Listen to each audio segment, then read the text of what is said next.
Hey guys!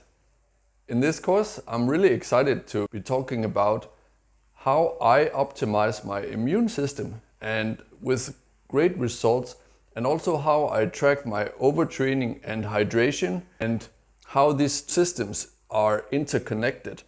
So it makes sense to actually do one course in one package. And as a bonus, it will also give you tools to get familiar with your resting heart rate and your body weight. So you will actually get better at keeping track of your body weight and understand the fluctuations that naturally occur with your body weight. So at the end of this course, all this is going to be a lot simpler for you in case it wasn't already. So overall, my system can be categorized into two parts: a morning routine and then daily principles. So the morning routine is roughly 10 minutes where you track your resting heart rate and your body weight at a certain time of the day and doing it in a certain way as well. And in those 10 minutes in the morning, you also make a veggie smoothie that for me has totally changed how well my immune system works. And I'm not kidding. I went from being below average immune system, maybe being sick with the flu and fever for 2 or 3 times a year. And now I haven't had like a bad fever for over 5 years since I started with this smoothie. So I'm not joking. This is one of the main reasons I decided to make this course, is actually this smoothie. Okay? But I decided to integrate it with the overtraining, understanding and hydration, because those 3 systems are interconnected, as I mentioned before. Okay? So if you make a diagram of the immune function and training volume here as a graph, then overtraining is basically lowering the immune function. If you train too much, you will be more likely to catch a cold, for example. And then there's an optimal training volume where your immune function works very well here in the middle. And if you're training too little training and with bad nutrition and too much stress, then you will have a lowered immune function here. And then the second part is the daily principles. So that's keeping an eye on your hydration and how to do that, and also paying attention to signs of overtraining, and then adjust accordingly to both hydration and overtraining, because these 2 things are extremely important to your performance and the results you get with your training overall. Obviously, right? You probably know this already, but if you only know a little bit about it, you will probably know more at the end of this course. Okay, and now I'm gonna explain a bit about myself and what my background is that enables me to talk about these topics.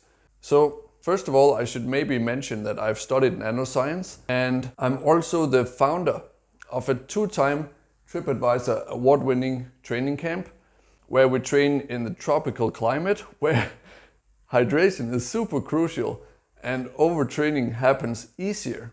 And I will explain you a bit more about that later. And as you can see, I'm also a national championship level motorcycle racer in a tropical climate. And I've also had my name printed on the result list on motorcycle racing magazines, which is pretty cool. But probably my main source of knowledge is my 20 years training in the gym, studying fitness and nutrition, and doing it as a passion, not just because I have to, because of my hobbies and my work, but because it's genuinely important to me as a passion to understand these topics. And also, as you may know, I'm an entrepreneur, and I've been a CEO or holding a leading position in companies in 4 different countries.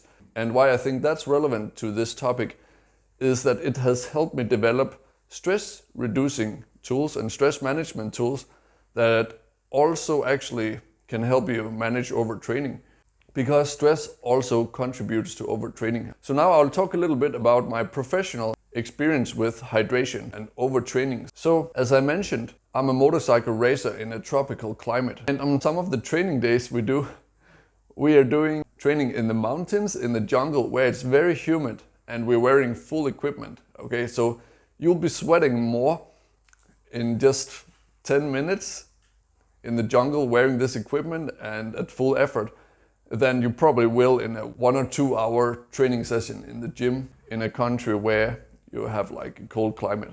In other words, it's a completely different training environment than most people are used to. And I have some like pretty wild stories. So typically we're doing 4-hour training sessions. And in some cases where I've been training with, for example, a professional soldier from the American Army, halfway into the training, he has been just saying like, if we go 1 more minute, I'm gonna collapse.